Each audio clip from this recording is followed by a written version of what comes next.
ইরানে চলমান বিক্ষোভ নতুন কোনো ঘটনা নয়, তবে সাম্প্রতিক আন্দোলন দেশটির রাজনৈতিক ও সামাজিক বাস্তবতায় নতুন করে অস্থিরতা সৃষ্টি করেছে। বিশ্লেষকদের মতে এই বিক্ষোভের মূল চালিকা শক্তি তীব্র অর্থনৈতিক সংকট, দীর্ঘদিনের রাজনৈতিক অসন্তোষ এবং নাগরিক স্বাধীনতার উপর কঠোর নিয়ন্ত্রণ।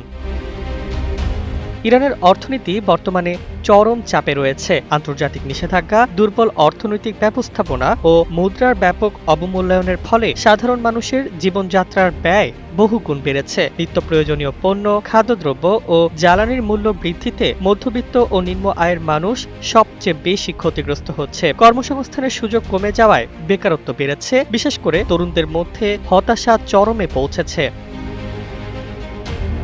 প্রাথমিকভাবে অর্থনৈতিক দাবিতে শুরু হলেও বিক্ষোভ দ্রুত রাজনৈতিক রূপ নেয়। বিক্ষোভকারীরা সরকারের দুর্নীতি, ক্ষমতার কেন্দ্রীকরণ এবং জবাবদিহির অভাবের বিরুদ্ধে সরব হয়ে ওঠে।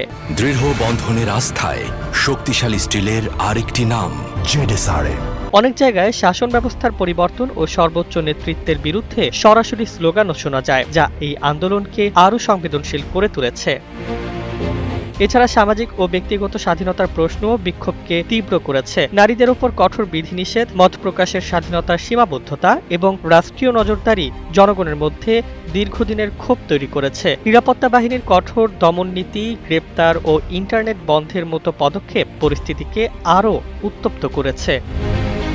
সব মিলিয়ে ইরানের বিক্ষোভ কেবল তাৎক্ষণিক ক্ষোভের বহিঃপ্রকাশ নয়, এটি অর্থনৈতিক দুরবস্থা, রাজনৈতিক হতাশা ও স্বাধীনতার দাবির সম্মিলিত প্রতিবাদ, যা দেশটির ভবিষ্যৎ গতিপথ নিয়ে নতুন করে প্রশ্ন তুলছে।